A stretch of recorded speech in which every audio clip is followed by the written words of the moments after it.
ಸ್ವಾರ್ಥ. ಈ ಸ್ವಾರ್ಥಕ್ಕೋಸ್ಕರ ನಿಮ್ ಓಟ್ಗಳನ್ನು ಮಾರ್ಕೊಂಡ್ಬಿಟ್ಟಿದ್ದೀರಾ. ಜಾತಿಗೋಸ್ಕರ, ಧರ್ಮಕ್ಕೋಸ್ಕರ, ಭಾಷೆಗೋಸ್ಕರ, ಸೀರೆ, ಚಡ್ಡಿ, ಸಾರಾಯಿ, ಕಿತ್ತೋಗಿರೋ ನೋಟ್ಗೋಸ್ಕರ ಓಟನ್ನು ಮಾರ್ಕೊಂಡ್ಬಿಟ್ಟಿದ್ದೀರಾ ನೀವು. ಯಾಕಂದ್ರೆ ನಾನೊಬ್ಬ ಚೆನ್ನಾಗಿದೆ ಸಾಕು, ಯಾವ ಪ್ರಪಂಚ ಆಳೋದು ನನಗೇನು. ಈ ನಿಮ್ಮ ಸ್ವಾರ್ಥ, ಈ ನಿಮ್ಮ ಪಾಪ ಇವತ್ತು ನೀವು ಅನುಭವಿಸ್ತಾ ಇರ್ಬೋದು, ನಾಳೆ ಖಂಡಿತ ನಿಮ್ಮ ಮಕ್ಕಳು ಅನುಭವಿಸ್ತಾರೆ. ಕ್ಯಾಪ್ಟನ್ ನಮಸ್ಕಾರ. ಬಸ್ಸು ಮ್ಯಾಟ್ರ್ ಏನಂತ ಗೊತ್ತಾಯ್ತಲ್ಲ.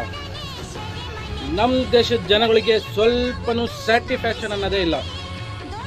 ಇಷ್ಟು ವರ್ಷಗಳಿಂದ ಸರ್ಕಾರ ನಡೆಸ್ಕೊಂಡು ಬರ್ತಿದ್ದಾರೆ. ಒಂದು ರೂಲ್ಸಿಗೂ ಚೇಂಜ್ ಮಾಡೋಕ್ಕಾಗ್ತಾ ಇಲ್ಲ. ತಮಿಳ್ನಾಡು ದಳಪತಿ ವಿಜಯ್ ಸರ್ ನೋಡಿ, ಎಷ್ಟು ದಿನ ಆಯಿತು CM ಆಗಿ ಅಧಿಕಾರ ತೊಗೊಂಡು ಒಂದೊಂದೇ ರೂಲ್ ಸಿಸ್ಟಮ್ನ ಚೇಂಜ್ ಮಾಡ್ತಾ ಇದ್ದಾರೆ. ನಮ್ಮ ಜನಗಳಿಗೆ ಏನು ಅರ್ಥ ಆಗಲ್ಲ ಗುರು. ಪ್ರಜಾಕೀಯ ಉಪ್ಪಿಯವರು ಫಿಲಮ್ ಮಾಡಿನೂ ತೋರಿಸಿದ್ದಾರೆ. ಉದಾಹರಣೆ ಈ ಥರ ಇರುತ್ತೆ, ಹಿಂಗೆ ಮಾಡಬೇಕು, ಈ ಥರ ಆಗುತ್ತೆ, ಏನೇ ತೋರಿಸಿದ್ರು ಜನಗಳ ಮೈಂಡಿಗೆ ಅರ್ಥ ಹೋಗ್ತಾ ಇಲ್ಲ. ಅದು ಅವ್ರು ಆಡೋ ಒಂದೊಂದು ಮಾತಿಗೂ 1000 ಅರ್ಥಗಳಿದ್ದಾವೆ. ಇಲ್ಲಿ ತನಕ ನಡೆದಿರೋ ಸರ್ಕಾರ ಬೇರೆ, ಇನ್ನು ಮುಂದೆ ಪ್ರಜಾಕೀಯ ಪಕ್ಷ ಮುಂದೆ ಬಂತು ಅಂತ ಇಟ್ಕೊಳ್ಳಿ, ರೂಲ್ಸ್ಗಳೇ ಬೇರೆ. ಬಡವರ ಪರಾಗಿ ನಿಂತಿರೋದು ಪ್ರಜಾಕೀಯ.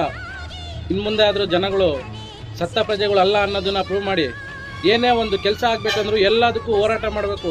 ಯಾರ್ದಾರು ಒಬ್ರದ್ದು ಇನ್ಫ್ಲುಯೆನ್ಸ್ ಇಲ್ದಲೇ ಆ ಕೆಲಸ ಮಾಡಿಸ್ಕೊಳಕ್ಕೆ ಆಗ್ತಾನೇ ಇಲ್ಲ. ಬಡವರು ಹಂಗೆ ಇದ್ದಾರೆ. ಸಾಹುಕಾರಗಳು ಮಾತ್ರ ದುಡ್ಡಿಗೆ ದುಡ್ಡು ಸೇರಿಸ್ಕೊಂಡು ಆರಾಮಾಗಿದ್ದಾರೆ. ರೇಪ್ ಮಾಡಿದವನಿಗೆ, ಅನ್ಯಾಯ ಮಾಡಿದವನಿಗೆ, ಕಳ್ತನ ಮಾಡಿದವನಿಗೆ, ದರೋಡೆ ಮಾಡಿದವನಿಗೆ, ಕೋಟಿಗಟ್ಟಲೆ ಲೂಟಿ ಮಾಡಿದವನಿಗೆ ಎಲ್ಲಿದೆ ಶಿಕ್ಷೆ? ಏನು ಮಾಡ್ತಾ ಇದ್ದಾರೆ ಇವರೆಲ್ಲ? ಇವೆಲ್ಲ ಸಿಸ್ಟಮ್ಗಳು ಸರಿನಾ? ಪ್ರಜಾಕೀಯ ಪಕ್ಷ ಬಂದರೆ ಚೇಂಜಸ್ಗಳು ತುಂಬ ಮಾಡೋವಿದ್ದಾವೆ. ಒಂದೊಂದು ರೂಪಾಯಿ ಗೋರ್ಮೆಂಟಿಂದ ಬರ್ತಾರೆ ಹಣಕ್ಕೂ ಲೆಕ್ಕ ಸಿಗಬೇಕು. ಆ ಥರ ಸರ್ಕಾರ ಅಂತ ಮಾಡ್ತಾರೆ ಪ್ರಜಾಕೀಯ ಪಕ್ಷದಲ್ಲಿ. ಉತ್ತಮ ಪಕ್ಷಕ್ಕಾಗಿ ಪ್ರಜಾಕೀಯನ ವೋಟ್ ಮಾಡಿ.